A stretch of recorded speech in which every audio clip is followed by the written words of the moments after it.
மனிதனிடத்திலே இறைவன் சுயநல இயல்பை படைத்திருக்கிறான். மனிதனிடத்திலே இறைவன் சுயநல இயல்பை படைத்திருக்கிறான். எல்லோரிடத்திலும் செல்ஃபிஷ் என்ற ஒரு தன்மை என்ன செய்கிறது இருக்கிறது. சுயநலம் என்கின்ற ஒரு இயல்பு இருக்கிறது. இந்த சுயநலத்துடைய தூண்டுதல் தான் நாம் அமல் செய்வதற்கு கூட காரணம். நம்ம நல்ல அமல் செய்வதற்கு கூட காரணம் எது தெரியுமா?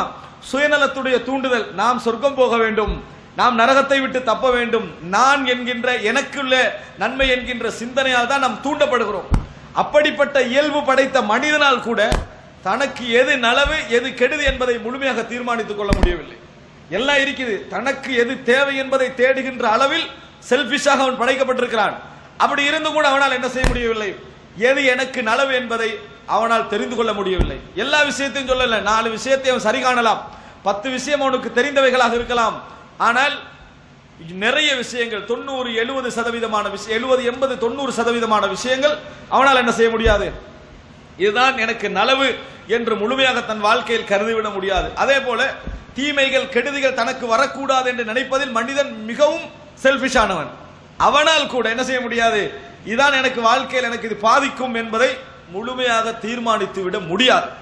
இதற்கெல்லாம் முதல் காரணம் என்ன தெரியுமா? மனிதனிடத்திலே இறைவன் கொடுத்திருக்கக்கூடிய அறிவை பற்றி அல்லாஹ் தஆலா சொல்லுகிறான், வமா ஊதீதும் மினல் இல்மி இல்லா கலீலா.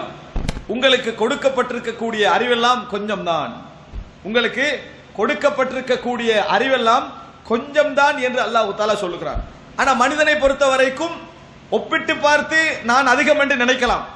ஆனால் டோட்டல் மனித சமுதாயத்துக்கும் கிடைத்திருக்கக்கூடிய அறிவை எடுத்துக்கொண்டால் அது கொஞ்சம் தான் என்று அல்லாஹ் தஆலா என்ன செய்கிறான் சொல்லி காட்டுவதை நம்ம பார்க்கிறோம். அன்புள்ள சகோதரர்களே, எனவே இல்முன் நாகிஸ், குறைவான அறிவோடு மனிதன் படைக்கப்பட்டிருக்கிறான்.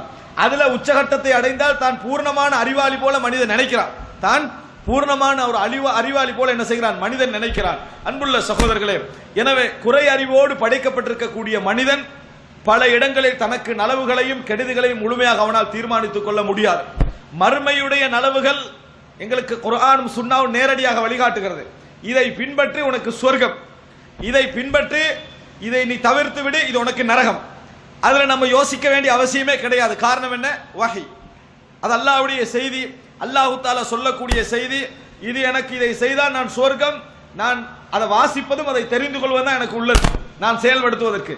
இதை நான் செய்தால் எனக்கு நரகம், இதை எப்படி நான் புரிந்து கொள்வது தவிர்த்து கொள்வது அது மட்டும்தான் எனக்கு உள்ளது. மறுமையுடைய விஷயங்களை நாம் என்ன செய்து விடலாம்? மறுமையில் சொர்க்கம் மறுமையில் நரகம் என்கின்ற விஷயத்தை நாம் தீர்மானிப்பதில் எங்களுக்கு தெளிவான வழிகாட்டுதலை அல்லாஹ் தந்திருக்கிறான். மிக லேசு. எங்களுடைய கவனமும் ஆர்வமும் வேட்கையும் தான் அதற்கு முக்கியம். ஆனால் இந்த உலகத்திலே வாழ்ந்து விடுவது இருக்கிறது, நம்ம மார்க்கத்தோடு வாழ்ந்து இது சரி இது பிழை என்பதை கடைபிடித்து வாழ்ந்தாலும் இந்த உலக வாழ்க்கையில் நாம் சரியை அடைந்து கொள்வதும் எமக்குரிய நலவுகளை அடைந்து கொள்வதும் எமக்குரிய கெடுதிகளை விட்டு தவிர்த்துக் கொள்வதும் இருக்கிறதே. நம்ம என்ன நினைக்கிறோம் என்று சொன்னால், நம்ம படிக்கக்கூடிய இந்த அறிவு அல்லது 1ஆம் ஆண்டிலிருந்து 11ஆம் ஆண்டு வரைக்கும் படிச்சுக்கிறாரு. நிறைய பேர் எப்படி இதை அளந்து வச்சுக்கிறாங்கன்னா, அவர் PhD வரைக்கும் அவர் படிச்சுக்கிறாரு, அவருக்கு எப்படி வாழணும் என்று தெரியாம இருக்குமா? ஹராம் ஹலால் அல்ல, எதை சரி என்று தீர்மானிக்கிறது, எதை செஞ்சா நல்ல பிசினஸ் வரும் என்று தீர்மானிக்கிறது, அப்படி நினைக்கிறாங்க. சுப்ஹானல்லாஹ், அறிவுக்கு ஒரு தாக்கம் உண்டு, நிச்சயமாக அதை மாற்று கருத்து இல்லை. நம்ம படிக்கக்கூடிய அறிவுக்கு ஒரு தாக்கம் உண்டு, தேடுதலுக்கு ஒரு கல்வி வேட்கைக்கு ஒரு தாக்கம் உண்டு, மாற்று கருத்து இல்லை. ஆனால் எல்லாருக்குமே தெரியும், நம்மளாம் பாடசாலைகளை படிச்ச காலங்கள்ல இந்த முன்பெச்சு பின்பெச்சு என்று 2 குரூப் இருக்கு. பின்பெச்சை எப்படி பார்க்கும்னா, இவெல்லாம் வாழ்க்கைக்கு ஒத்து வராத குரூப், அப்படித்தான் நிறைய பேர் பாடசாலையில் என்ன செஞ்சிருப்பாங்க பார்த்திருப்பாங்க. வாழவே தெரியாத குரூப். காரணம் என்ன? நம்ம பேப்பர்ல சரியா எடுப்போம், 95 99, அவனுக்கு கன்ஃபார்ம் நான் எடுக்க மாட்டேன். யாருக்கு? பின்னால் உள்ளவனுக்கு கன்ஃபார்ம் நாம அந்த மார்க்ஸை ஒரு நாள் நான் எடுக்க மாட்டேன். அவன் அடுத்த வகுப்புக்கு பெட்ச் போடுற நேரத்திலேயே அவன் அங்கதான் போறான். எங்க? நான் கடைசி வரியில இருந்துக்கிறேன், இவன் 1ஆம் வரியில செலக்ட் பண்றான். ஆனால் நிறைய பேருடைய வாழ்க்கையை நீங்கள் கண்டிருப்பீர்கள், இந்த முன்னால் உள்ளவன் போய் பின்னால் உள்ளவன் வேலைக்கு சேர்ந்திருப்பான். முன்னால உள்ளவன் போய் பின்னால உள்ளவன் கம்பெனியில் என்ன செஞ்சிருப்பான், வேலைக்கு சேர்ந்திருக்கக்கூடிய எத்தனை பேரை வரலாறு நம்ம பார்க்கலாம் தெரியுமா? அவன் பெரிய கம்பெனி வச்சிருப்பான். இவன் எல்லாம் எப்படி முன்னேறினான் என்று எங்களுக்கு ஒரு கேள்வி என்ன செய்யும் வரும். ஹலாலா தான் முன்னேறி இருப்பான். இவன் படிச்சு இவன் சிமாலா முடிச்சு வார கட்டத்துக்கு உள்ள அவன் பார்த்தான், நம்மளுக்கு படிப்பு சரி வராது, இப்பயே நம்ம ஆரம்பிச்சிடணும். எப்ப? இப்பயே நம்ம தொழில் ஆரம்பிச்சிடணும். சின்ன பெட்டி கடையில ஆரம்பிச்சு கம்பெனி வரைக்கும் வந்துருவான். இவர் அப்ப படிச்சுக்கிட்டு இருப்பார். அவன் கம்பெனி வச்சு வெஹிக்கல் வச்சு ஓடுற வரைக்கும் இவர் இன்னும் முடிக்கல. முடிச்சுட்டு இப்ப வேலை தேடின அக்கௌண்டன்ட் யார்கிட்ட போறது? அவன் தான் ஏற்கனவே உருவாக்கிட்டானே, அவன்கிட்ட போய் வேலை தேடி இன்டர்வியூ எல்லாம் படிச்சவன். இப்ப இவன் யோசிச்சாண்டா, வாழ்க்கை கணக்க இவன் யோசிச்சாண்டா, நான் மதிப்பீடு போட்டு நல்லா வளர்ந்தவன், இவனுக்கு மதிப்பீடே பண்ண தெரியாதுன்னு நினைச்சவன். ஆனா அவன் எங்க இருக்கிறான்? மாறியும் இருக்கிறது, நான் மாற்றுக்கரு சொல்லல. இப்படி நடக்குதா இல்லையா? உலக வாழ்க்கை நம்ம பார்க்கலையா? நம்ம நிறைய பார்க்கிறோம். இவர்கள் எல்லாம் முன்னேறுவார்களா அப்படி என்று. யார் பெரும் அறிவோடு இருப்பார்களோ அவர்கள் நிறைய யோசிக்கிட்டு இருப்பாங்க. யாருக்கு நிறைய யோசிக்கல அவன் வேலையில மட்டும்தான் இருப்பான். யார் நிறைய யோசிக்க இயலாதோ அவன் என்ன செய்வான் தெரியுமா? வேலையில இருந்து கொண்டே இருப்பான். அவன் வேலை என்ன செஞ்சிடும்? அவனை கொண்டு போய் முன்னேற்றி விட்டு இவர் யோசிச்சுக்கிட்டே இருப்பார், பிளே பண்ணிக்கிட்டே இருப்பார். ஏன்? இவருக்கு மைனஸ் விளங்கும் பிளஸ் விளங்கு. யோசிச்சு யோசிச்சு யோசிச்சு முடிவெடுக்கிறதுக்குள்ள அவனுக்கு அதான் விளங்காது. அவன் ஒண்ட படு எடுத்து இறங்கி போய்கிட்டே இருப்பான். கடைசியில எங்க சந்திப்போம்? நமது பலகீனத்தில் அவன் பலத்திலே நம்ம சந்திக்கக்கூடிய வரலாற்றை நிறைய என்ன செய்கிறோம்? பார்க்கிறோம். அன்புள்ள சகோதரர்களே, நான் எதற்கு இதை சொல்ல வருகிறேன் தெரியுமா? இந்த உலகத்தில் வாழ்க்கை மதிப்பீடு என்பது இருக்கிறதே, நம்ம எல்லாம் நினைத்து செய்ய முடிந்த ஒரு விஷயம் கிடையாது. நாங்கள் எல்லாம் நினைத்து செய்ய முடிந்த ஒரு விஷயம் கிடையாது. எவ்வளவுதான் நீங்க வாழ்க்கை ஒரு தொழிலில் முன்னேறுவது எப்படி, பணக்காரனாகுவது எப்படி, வசதி படைத்தவனாக மாறுவது எப்படி புக் போடுறாங்க. வசதி படைத்தவனாக மாறுவது எப்படி என்று புக் போடுறவன் லைஃபை போய் பாருங்க. நீங்க வசதி படைத்தவனாக மாறுவது எப்படி என்று எந்த வசதி படைச்சவனும் புக் போட மாட்டான். எப்படி? எந்த வசதி படைச்சவனும் வசதி படைத்தவனாக மாறுவது எப்படின்னு ஒரு புக் போடவே மாட்டான். காரணம் என்ன தெரியுமா? அவன் ஏற்கனவே வசதி படைச்சவன் ஆகிட்டான். இவனுக்குள்ள ரூட் இப்படி போட்டா தான் நம்ம வசதி படைத்தவனா என்ன செய்யலாம், மாறலாம் என்றது அவன்கிட்ட இருக்கும். அன்புள்ள சகோதரர்களே, இதை நிறைய பேர் படிச்சு பார்க்குது. எப்படி நம்ம நிர்வாகத்தை செய்து கொள்வது, எடுகேஷனுக்காக நம்மளை திறமைப்படுத்திக் கொள்வதற்காக படிப்பது வேறு.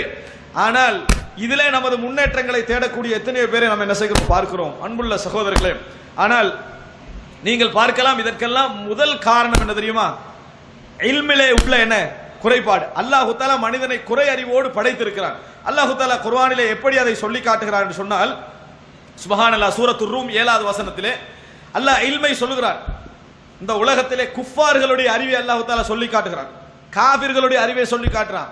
காபிர்களில் நீங்கள் எந்த முன்னேற்றகரமான நிலையில் இருக்கின்றவர்களை பார்த்து நீங்கள் மெச்சுகிறீர்களோ, எவர்களுடைய முன்னேற்றத்தை பார்த்து உங்கள் உள்ளம் ஆச்சரியப்படுகிறதோ, அவங்க எல்லாரையும் சேர்த்துக்கங்க இந்த வசனத்துக்குள்ள.